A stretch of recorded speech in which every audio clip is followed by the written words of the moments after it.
Assalamualaikum warahmatullahi wabarakatuh. Dalam pembahasan kali ini saya mau bercerita mengenai pengalaman saya waktu kecil, waktu masih kelas 6 SD. Saya bertemu dengan makhluk gaib yang namanya Nyi Towo. Jadi Nyi Towo ini mitosnya itu adalah penunggunya dapur, guys. Jadi untuk diketahui bahwasanya rumah saya dulu ini ngontrak karena orang tua saya belum mampu beli rumah, akhirnya kami kontrak di kontrakan rumah lawas ya, atau rumah tua gitu, seperti itu. Jadi lokasi rumah saya kontrakan itu di belakang itu dapur sama sumur, ada juga kamar mandi ya. Waktu saya masih kecil dulu mungkin lumrah ya bagi anak zaman dulu untuk ngangsu ataupun menimba air di sumur. Jadi sebelum mandi, karena dulu masih belum ada sanyo gitu, belum masang sanyo di rumah saya, akhirnya tiap mau mandi ya harus nimba dulu.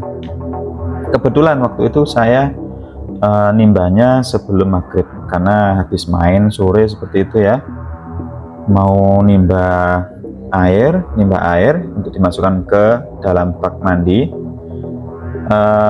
surup-surup ataupun waktu mau menjelang maghrib. Nah, ketika saya nimba, kemudian tanpa ada angin, ada apa gitu, tiba-tiba ada yang sosok yang lewat berhenti pas di depan saya dengan menyeringai seperti ini, guys. Di tangannya itu panjang-panjang kukunya, seperti mau mencengkram saya gitu, gini. Dan badannya itu separuh, nggak ada kakinya.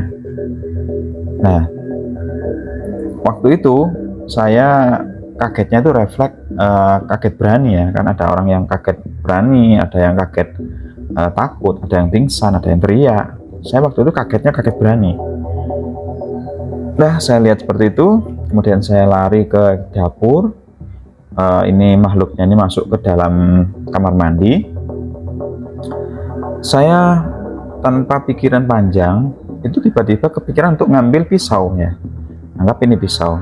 Saya bawa pisau dari dapur, saya kejar itu makhluknya masuk ke kamar mandi. Ya, nggak tahu ini, maksudnya refleks berani ya. Jadi ngambil pisau dapur, saya kejar ke kamar mandi. Saya cari itu makhluknya, nggak ada ya, nggak ada. Untung nggak ada. Kalau ada pun percuma, karena ya nggak mungkin juga ditusuk gitu kan. Namanya juga makhluk halus. Ya, jadi seperti itu. Intinya kalau surup-surup itu kita usahakan jangan pikiran kosong. Mungkin waktu itu saya nimba sambil mikir apa gitu ya, akhirnya pikirannya kosong sehingga didatangi makhluk itu. Jadi ini Towo ini lari, dia mengetahui saya berani, saya ngambil pisau, dia lari terus menghilang di dalam kamar mandi. Namun pesan saya di sini adalah untuk menghadapi makhluk-makhluk seperti ini, usahakan satu, jangan pernah menantang. Dua, jangan takut. Ya seperti itu ya, kalau orang takut, semakin takut dia, maka dia akan semakin ditakuti. Ataupun kayak semakin buat mainan gitu ya. Dan nantang, kalau nantang, wah diladenin beneran sama makhluk seperti ini. Jadi jangan nantang, jangan takut. Ya itulah kisah saya bertemu dengan makhluk yang namanya Nyi Towo, guys, yang mungkin sekarang itu nggak banyak diketahui orang, cuma dulu tuh memang sering muncul gitu ya. Mungkin ada dari sebagian penonton sini atau subscriber yang pernah mengalami kejadian seperti saya. Silahkan tulis di kolom komentar. Bagi yang baru datang, jangan lupa subscribe. Oke, semoga bermanfaat.